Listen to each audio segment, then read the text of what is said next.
इसी साल की शुरुआत में यानी कि जनवरी 2025 में केंद्र सरकार की तरफ से 8 पे कमीशन का ऐलान किया गया था। अब उसके बाद जो नई डेवलपमेंट यहाँ पर देखने को मिली वो देखने को मिली अक्टूबर में, यानी कि पिछले महीने ही, जब सरकार ने 8 पे कमीशन का गठन कर दिया और तब से ही देश भर के करीब 50 लाख केंद्रीय कर्मचारी और करीब करीब 70 लाख पेंशनर्स के मन में कई सवाल हैं, जैसे कि सैलरी और पेंशन कितनी बढ़ेगी, ओपीएस वापस आएगा नहीं, ये एक बड़ा मुद्दा है। साथ ही नए पे कमीशन की सिफारिशें कब लागू होंगी, ये उनके मन में सवाल है। लेकिन अब एक बड़ा अपडेट आया है। दरअसल एनसीजेसीएम स्टाफ साइड ने प्रधानमंत्री नरेंद्र मोदी और फाइनेंस सेक्रेटरी को एक पत्र भेजकर कई अहम डिमांड्स पर तुरंत कार्रवाई की अपील की है। तो आज की इस वीडियो में हम आपको बताएंगे कि 8 पे कमीशन की फिलहाल क्या स्थिति है, कर्मचारी संगठनों की क्या बड़ी मांगे हैं जो उन्होंने प्रधानमंत्री को पत्र लिखकर यहाँ पर की हैं, ओपीएस पर क्या दबाव बनाया जा रहा है, कौन कौन इससे प्रभावित होंगे और आगे क्या कुछ हो सकता है, तो इस वीडियो में जानेंगे। तो चलिए शुरू करते हैं इस वीडियो को बिना किसी देरी के। और सबसे पहले बात करेंगे कि आखिर 8 पे कमीशन पर क्या कंफ्यूजन फिलहाल यहाँ पर नजर आ रही है। तो जैसा कि हमने आपको शुरुआत में बताया कि अक्टूबर 2025 में, पिछले महीने ही, केंद्र सरकार ने आधिकारिक तौर पर 8वें केंद्रीय वेतन आयोग यानी कि 8 पे कमीशन का गठन जो है वो मंजूर किया। सरकार ने इसकी टर्म्स ऑफ रेफरेंस यानी कि टीओआर भी नोटिफाई कर दी। आयोग को 18 महीने के अंदर अपनी अंतिम रिपोर्ट देनी है। उम्मीद है कि इसकी जो सिफारिशें हैं वो 1 जनवरी 2026 से ही लागू होंगी। लेकिन एम्प्लॉइज के बीच कंफ्यूजन इसलिए है क्योंकि कई मुद्दे टीओआर में शामिल नहीं किए गए हैं, जैसे कि ओपीएस ओल्ड पेंशन स्कीम का कोई जिक्र नहीं किया गया है, पेंशनर बेनिफिट्स को लेकर क्लैरिटी नहीं है और आयोग के गठन में भी देरी की जो बात चल रही है।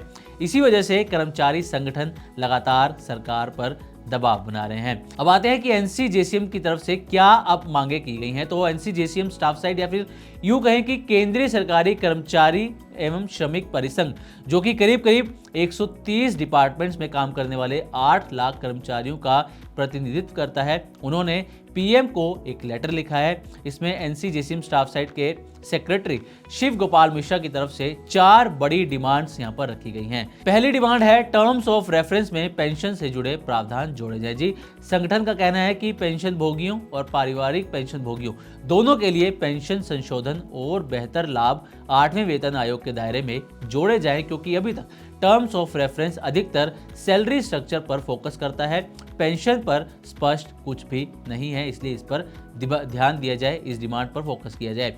दूसरी जो डिमांड है वो है कि 20% अंतरिम राहत दी जाए। परिसंघ ने कहा है कि आयोग के गठन में काफी देरी हुई है, इस वजह से मांग उठाई गई है कि कर्मचारियों को 20% की अंतरिम राहत तुरंत दी जाए ताकि बढ़ती महंगाई और खर्चों के बीच उन्हें कुछ राहत मिल सके। ये वही व्यवस्था है जो पहले कई वेतन आयोगों के दौरान अपनाई जा चुकी है। ये हो गई 2 मांगे।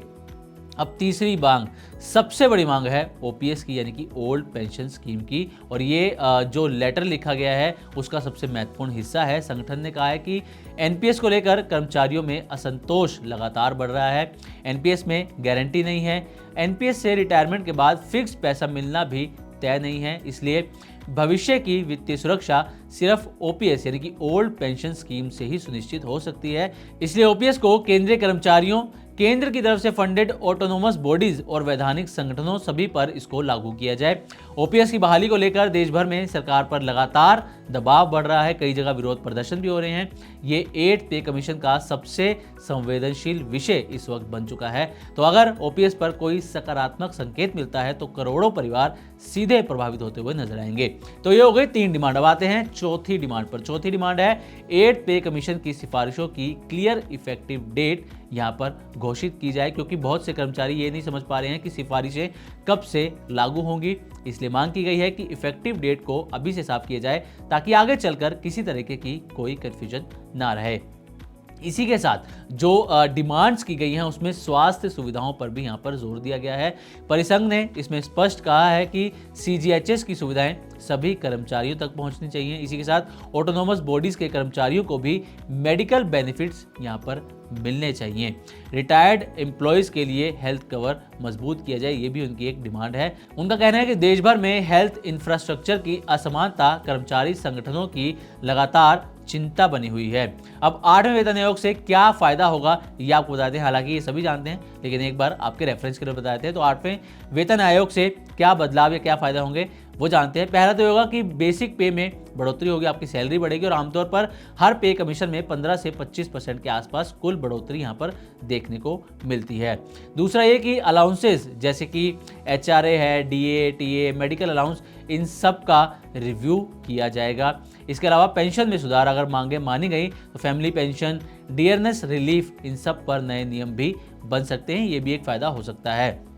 और OPS पर निर्णायक फैसला हो सकता है, जैसा कि अभी हमने जिक्र भी किया था कि ये 8 पे कमीशन का सबसे संवेदनशील मुद्दा यहाँ पर बन चुका है, तो इसलिए इस पर एक निर्णायक फैसला भी आ सकता है। तो कुल मिलाकर देखा जाए तो राजनीतिक और सामाजिक दबाव को देखते हुए OPS पर कोई बड़ा निर्णय हो सकता है।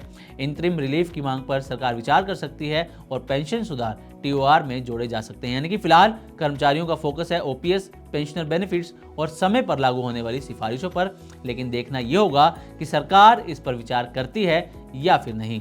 ग्लोबल संकेतों के दम पर कैसे खुलेंगे हमारे बाजार?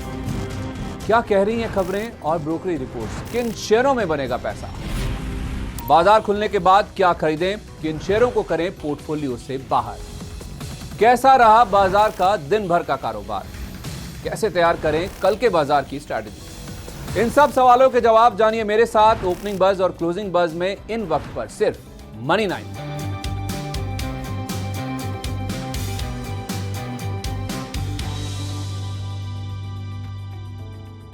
मनी 9 लाया है मेंबरशिप प्रोग्राम मनी 9 प्राइम। अब आपके दिमाग में कई सारे सवाल होंगे, मसलन आखिर क्या है ये मनी 9 प्राइम, आपके लिए यानी दर्शकों के लिए इसके क्या फायदे हैं, और एक बड़ा सवाल ये कि मनी 9 प्राइम से आखिर जुड़ना कैसे है। तो इसकी पूरी जानकारी हम आपको देने जा रहे हैं। मनी 9 प्राइम में 3 प्लान होंगे, इकोनॉमी, स्टैंडर्ड और VIP। तो फटाफट ज्वाइन कीजिए YouTube पर मनी 9 प्राइम। ज्वाइन करने के लिए मनी 9 के YouTube पेज पर जाइए, होम पेज पर मिलेगा ज्वाइन बटन, इसे क्लिक करें, अपनी पसंद का प्लान चुनें और बस हो गया, अब आप रहेंगे सबसे आगे।